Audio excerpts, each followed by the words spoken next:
So, greetings. Let us look at the details about how to connect CO2 slash air water insufflator, water jet, that is the auxiliary water jet, and the suction tubing. In the previous video, we just looked at it briefly, and now we will look into details so that we can set it up. So, here is the endoscopy tower with all the tubings already connected, CO2, auxiliary water jet, and suction. And let us take a close-up view of these connections. So, first let's talk about how to set up CO2 lens cleaner setup. So, take a few seconds and see the bottle, the tubing, and where the tubings are going. And let me take you through step by step. Step 1, take a sterile lens cleaner bottle, and it's important to take a sterile lens cleaner bottle every day. And then the next step is to label the bottle with the date and time so that we know when to change the bottle, and then fill the bottle with sterile water, and then take 2 sterile tubings. One tubing goes to the CO2 insufflator, and the second tubing goes to the air water supply connector.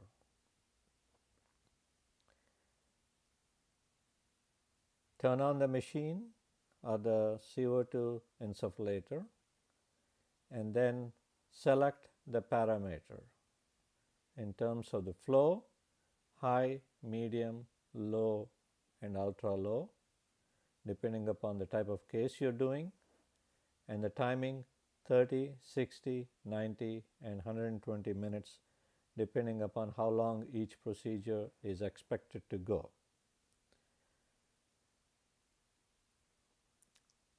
So, we've learned about how to set up the CO2 lens cleaner setup.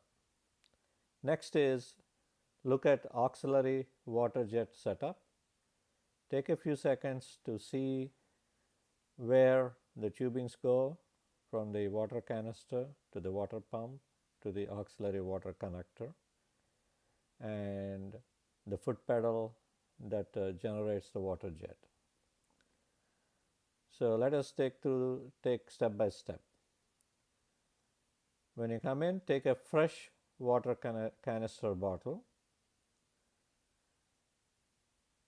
Label the canister with date and time. This is very important to make sure that we have better infection control practices.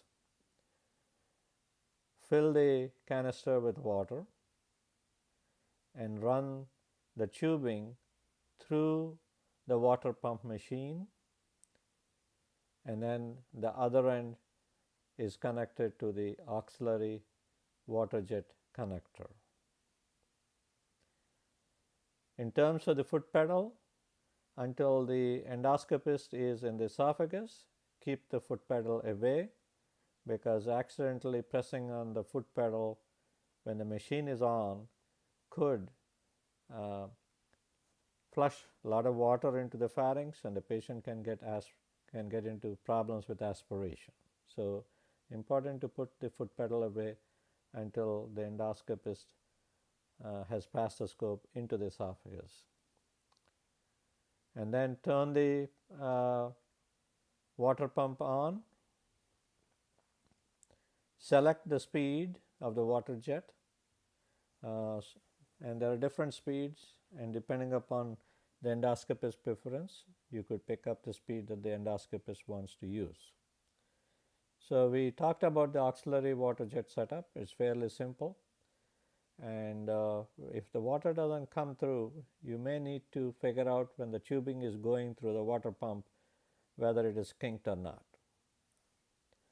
Next, let us look at how to set up the suction system. So take a few seconds to see the diagram to appreciate it. It is fairly simple. Again, step 1, take a fresh suction canister and connect the canister to the suction connector of the endoscope, and another tubing to connect it to the vacuum pump. And then once the connections are secure and the suction canister is airtight, turn on the vacuum pump to the desired level of vacuum that you want to set up. So in summary, we talked about how to set up CO2/air water insufflator, how to set up WaterJet system, and how to set up the suction system. All these 3 things are very critical for the endoscopist to perform well. Thank you.